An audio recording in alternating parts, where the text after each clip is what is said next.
Grief is a shadow that swallows the brightest light.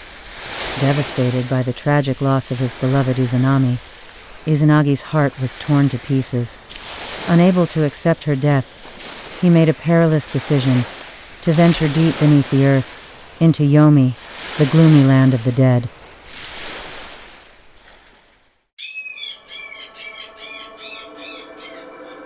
In the quiet shadows of the underworld, Izanagi called out into the pitch-black void. From behind the sealed doors, a soft, familiar voice echoed, Izanami, my beloved, the lands we were destined to build together are not yet complete. Please return with me to the world of light.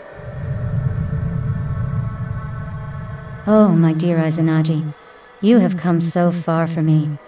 But alas, it is too late. I have already eaten from the hearth of Yomi. Yet, because you came, I shall ask the gods of the underworld for permission to leave. But you must promise me one thing. Do not look upon me. Time stretched endlessly in the dark. Overcome by anxiety, Izanagi broke his promise. He struck a flame, and in that sudden burst of light, his heart froze. What he saw was no longer his divine maiden, but a decaying horror of death, guarded by thunder spirits. No, this cannot be. Forgive me. Izanami! Terrified, Izanagi fled toward the border of the living and the dead. He sealed the narrow pass with a giant boulder. Enraged by her shame, Izanami's spirit pursued him to the stone, marking the tragic, permanent divide between life and death. My arrogant husband! For doing this to me, I will strangle 1,000 lives of your people every single day. Then, my beloved Izanami, I will give life to 1,500 infants every day. Life will always defeat death.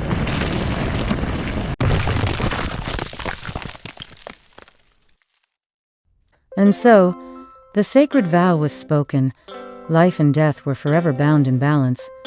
But to cleanse the pollution of the underworld, Izanagi journeyed to the sea, unaware that his greatest creation was yet to come.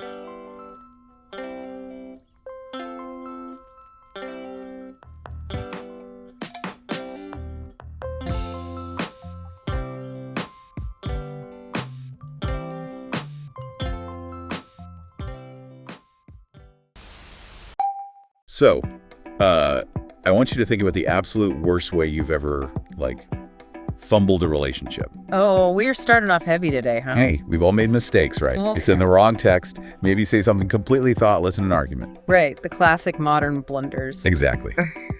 But today, for this deep dive, we're looking at a breakup so catastrophic, so incredibly botched, that it literally invented human mortality. It is the ultimate boss-level tragedy. It really is.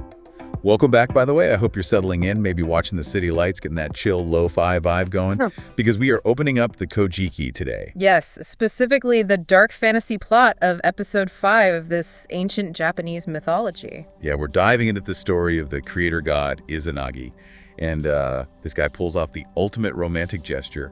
He descends into Yomi, the pitch-black underworld, to save his lost love, Izanami. Which is just a massive undertaking. Right. He does all the heavy lifting. He navigates the absolute unknown, finds her, and then completely destroys the universe at the finish line. He really fumbles the bag, as you would say. But to really grasp the gravity of this deep dive, you have to, look past the ancient setting. Yeah, you have to see the raw human psychology at play here. Exactly. Izanagi and Izanami are the primal creator deities. They literally stirred the oceans with a jeweled spear to create the Japanese archipelago. They were the ultimate power couple. They were, but when Izanami dies giving birth to the fire god, Izanagi is just completely shattered. Yeah, his descent into Yomi isn't just some action movie rescue mission. No, it's a profound, almost desperate refusal to accept the finality of death. He simply refuses to let the story end there. He walks into a realm of absolute darkness to find her, and the wild part is, he actually does. He finds her in the shadows of the underworld. Yeah, and he's begging her to return to the surface so they can finish building the world together, and she actually wants to go back with him. But there is a massive catch. Always a catch. Right, she has already eaten the food of the underworld, which fundamentally binds her to that realm. It's like signing a spiritual contract without reading the terms and conditions. Pretty much. But she tells him she will try to negotiate with the gods of Yomi to let her leave. Right, but her only condition, the absolute non-negotiable rule, is that he must wait for her and under no circumstances look at her. The universal taboo, do not look. It seems like such a ridiculously simple set of instructions. Just close your eyes, man. You'd think so, but the gods are essentially testing human faith in the invisible, you know? Right. By demanding he not look. The underworld is basically demanding he trusts a spiritual process he cannot physically see. But we both know how this ends. He waits in the pitch black. The silence just stretches on and on. The anxiety starts creeping in. Yeah, the suspense literally becomes physical. So he snaps the thick end tooth off his wooden comb, sets it on fire like a makeshift torch, and he looks. Which, as a quick piece of historical trivia, is just brilliant foreshadowing. Oh, really? How so? Well, in traditional Japanese culture, a comb, a kushi, is deeply symbolic. Breaking the tooth of a comb is actually an ancient omen of separation. Wait, really? So by breaking his cone to create that light? Izanagi is sealing his fate before the flame even catches. That is wild. The universe is literally telling him it's over before he even sees her. Exactly. And what he sees when that flame flickers is just pure, unfiltered body horror. It's shocking. He doesn't see the beautiful, divine wife he remembers. He sees her rotting. I mean, she is covered in maggots. 8 thunder deities have literally been born from her decaying flesh. It completely shatters the image of the divine creator. It's so visceral. The visceral nature of that imagery is shocking, sure, but the failure itself is what I find most fascinating. The fact that he looked in the first place. Yes, because if you look at comparative mythology, cultures separated by thousands of miles and entirely different ecosystems share this exact same psychological failure. Oh, like the Greek myth of Orpheus and Eurydice. Precisely. Orpheus descends into Hades to save his wife. He plays his lyre so beautifully that the god of the underworld actually weeps and lets her go. Wow. But the one condition: Orpheus must walk ahead of her and not look back to check if she's following until they reach the sunlight. And he fails, literally inches from the finish line. He looks back. He demands physical proof over spiritual faith. It really raises a massive question about human nature. Yeah, like, why do entirely separate cultures, centuries apart, build their foundational myths around our fundamental inability to follow this one simple rule? Why is the taboo of looking so impossible for us to uphold? I think it comes down to how our brains handle the burden of the unknown. What do you mean? Think about this in terms of, like, modern pop culture. Imagine a highly anticipated streetwear drop. Okay, I see where you're going with this. Right, imagine you were standing outside a pop-up shop in Soho. A designer hands you a sealed black box containing a one-of-one pair of unreleased sneakers. The holy grail of sneakerheads. Exactly. And they tell you, you are under a strict embargo. Do not open this box until midnight tomorrow. And the countdown begins. The psychological weight just settles in immediately. It starts burning a hole in your hands. Right. You know that if you just leave it alone, you'll get the ultimate payoff. But what are you doing at 11:58 p.m.? Oh, you are absolutely peaking. You're peaking. It's the same with, like, a leaked spoiler for the finale of your favorite television show. Oh, that's the worst. You know, clipping that Reddit link will ruin the suspense and completely destroy the experience the creators intended for you. But you click it anyway. Because the tension of not knowing is actually a heavier psychological burden for humans to carry than the disappointment of knowing. The suspense is an active, exhausting state of mind. Yeah, we would rather force a catastrophic truth than sit in the discomfort of mystery. That mechanism of curiosity is exactly what drives Izanagi. He cannot sit in the dark and just trust the process. He has to break the embargo. He does. But seeing the forbidden truth always forces a drastic consequence. When Izanagi illuminates the darkness, he doesn't just lose Izanami the way Orpheus loses Eurydice. No, it goes way beyond that. He sparks an epic, cosmic confrontation. The shame Izanami feels at being perceived in her most vulnerable, decaying state violently morphs into rage. Yeah, she literally screams at him, "You put me to shame." It is such a raw, intensely relatable reaction. It really is. He didn't just break a magical contract, he violated her privacy in the most deeply personal way imaginable. Right. He saw something she was desperately trying to hide from the person she loved most. And that violation triggers a terrifying chase sequence. A literal survival horror narrative. Exactly. Izanami sends the hags of the underworld and eventually chases him herself. Izanagi is just running for his life toward the boundary of the underworld. He's casting off items of clothing that magically turn into obstacles to slow them down, right? Yes. Which brings us to Yamato Hirasaka. Yamato Hirasaka. The physical slope that acts as the absolute boundary between the land of the living and the land of the dead. And Izanagi makes it to the top of this slope. And he does, and he rolls a massive boulder, like a rock so large it would take 1,000 men to lift directly into the passageway. He physically severs the connection. He slices the worlds apart. It is the ultimate manifestation of finality. That boulder actually becomes categorized as a deity itself, the god that blocks the path to Yomi. Wow, so the rock itself is a god. Yeah, it is the solid, impenetrable wall between the physical world and the spiritual void, and they are now standing on opposite sides of this rock. And the dialogue that happens across this boulder is what I call the ultimate boss-level breakup. It really is an intense mathematical battle of wills. Yeah. Izanami, feeling utterly betrayed, shouts through the stone, and she issues this devastating vow, basically introducing mass mortality to the human experience. She says, if you do this, I will strangle to death 1,000 of your people every single day. Which is chilling. She transforms from a mother of creation into... An idiot architect of death. Exactly. And Izanagi, he doesn't beg. He doesn't try to negotiate or apologize for looking. No, he fires back with cold, hard demographics. He replies, if you do that, I will cause 1,500 to be born every day. The divine equation. 1,000 deaths. 1,500 births. You know, reading that specific exchange, it feels incredibly dark. Oh, for sure. It's almost a dystopian way to frame human existence. Like, we are basically caught in a cosmic hostage situation. That's an interesting way to put it. Well, think about it. Humanity's entire experience of grief, disease, and death is just a byproduct of Izanami's spite.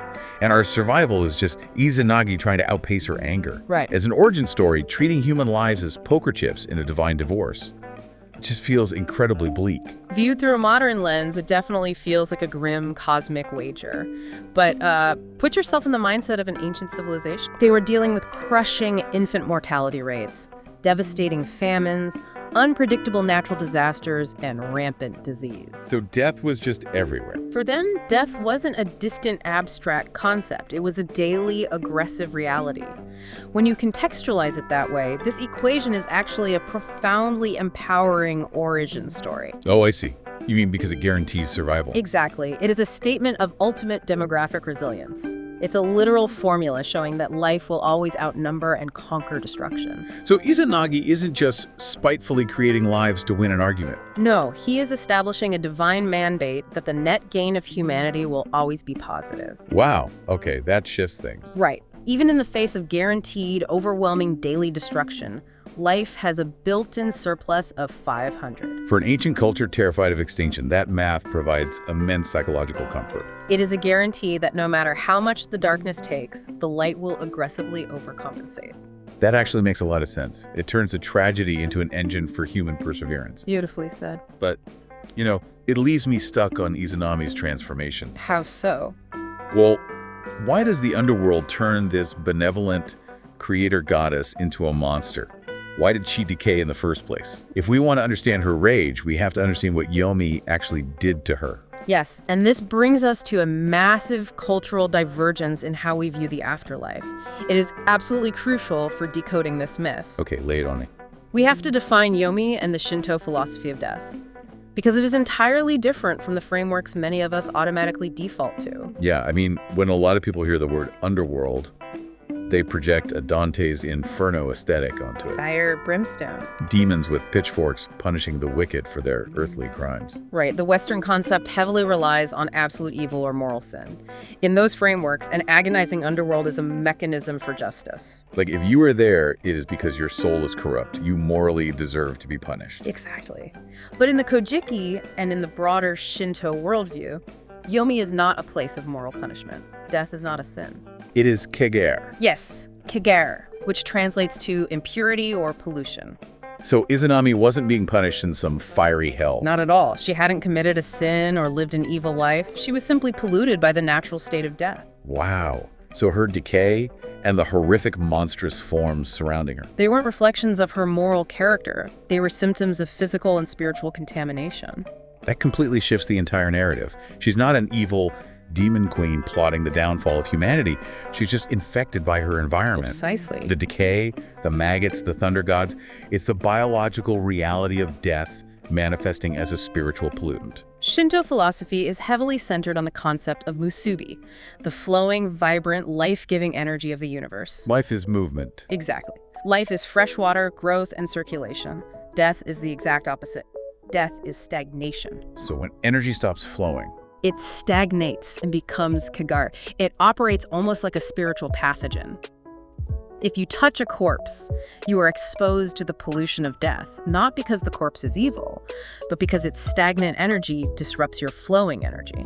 think about how radically that changes your relationship with mortality. It changes everything. If you view death as a pollution rather than a moral evil, it alters how your entire culture grieves, how you handle funerals, how you design your physical spaces. Yes, it grounds the supernatural in something deeply biological.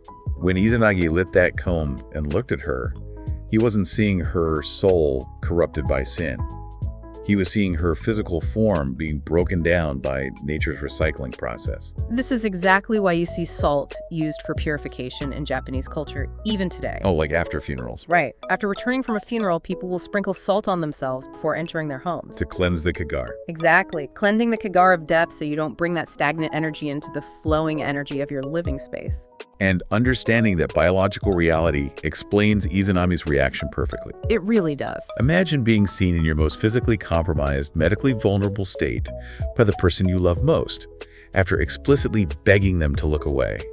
It's heartbreaking. Her reaction isn't the rage of a comic book villain. It is the fury of intense, burning humiliation. It is deeply tragic. She wanted to preserve his memory of her divine grace, and he forced a confrontation with her biological decay. Which brings us to the logical leap in this myth that absolutely blew my mind. Oh. Yeah. If the darkness of Yomi and the horrors of death are just pollution-like, if they're simply Kagare rather than eternal damnation, Yes. then logic dictates you can just wash it off. Huh. That is the pragmatic brilliance of Shinto philosophy. If you get dirty, you take a bath. It's so straightforward. Yeah. Izanagi has literally just survived a cosmic horror movie. Truly. He severed his marriage with a boulder. He formalized the mortality rate of the entire human race. He has physically escaped Yomi, but he is completely covered in this spiritual pathogen. The heavy, stagnant Kagare of the underworld is just clinging to his skin. Right. He cannot return to the world of the living and continue creating life while carrying the contagion of death. So he goes to a river at Awagihara to cleanse himself. This initiates the ritual of misogi, the act of purifying oneself with water. It is a deliberate, methodical process of washing away the underworld. It is. I want to slow down and really look at this process because the imagery is incredible. He strips down, he drops his staff, his belt, his garments, throwing off the physical weight of his journey. And as he starts scrubbing the pollution off his body, the water washes the Kagare away. But the pollution doesn't just disappear. What happens to it? Well, even the filth of the underworld has a latent generative power when it is brought back into the flowing energy of the living world. Wait, really? Yeah. Every time he drops an article of clothing, and every time he washes a part of his body, new deities are born from the impurities interacting with the flowing water. He is literally converting the trauma and filth of Yomi into new life. And it builds to this incredible climax. He washes his face, he dips his head into the river and washes his left eye. And from the water running off his left eye, Amaterasu, the glorious sun goddess, is born. Which is huge. Then he washes his right eye, and Tsukuyomi, the serene moon god, appears. He washes his nose, and Susanoo, the fierce storm god, bursts into existence. In ancient Japanese thought, the left side was often considered the side of origin or superiority. So from his left eye comes the ultimate source of light and life for the archipelago. It is the ultimate reset button. I mean, think about it. You go through the most traumatic breakup in the history of the universe. Right. You are covered in the literal rot of hell. You lock your ex behind a giant boulder, and then you take a cold plunge in a river and accidentally create the sun. It's quite the afternoon. It is a stunning visual. The brightest, most blinding light in the universe is born from washing away the darkest, most stagnant pollution of death. It perfectly encapsulates the balance established at the boulder, the 1,000 deaths and the 1,500 births. The darkness of Yomi was necessary to necessitate the cleansing that birthed the sun. Exactly. The tragedy of Izanami creates the canvas for Amaterasu's light. It reminds us that destruction and creation are not locked in a battle of good versus evil. They are just different stages of the exact same flowing energy. It really takes the sting out of the tragedy, doesn't it? It makes you realize that even the darkest, most stagnant moments of our lives are just the precursor to a massive energetic reset. That's a beautiful way to look at it. We've traced an incredible arc today, from the high-stakes suspense of breaking an embargo in the dark, to the mathematical resilience of ancient humanity, and finally, to the cleansing birth of the sun. The transition from absolute despair to blinding creation. It makes you wonder, though. We look back at this myth and we see how ancient people used this divine math of 1,000 deaths and 1,500 births to self-soothe. Yeah. They created a story to rationalize the terror of mortality and convince themselves that humanity was going to be okay. But aren't we doing the exact same thing today? Oh, absolutely we are. Every time we obsess over a health app algorithm, track our steps, or look up statistical life expectancies, we're just trying to mathematically outsmart our own biological limits. We're just rolling our own modern data-driven boulders in front of Yomi. Hoping the math keeps the darkness at bay. We traded the mythical boulder for the algorithm, but the fear of what's on the other side hasn't changed at all. Something to think about the next time you check your smartwatch. Keep diving deep.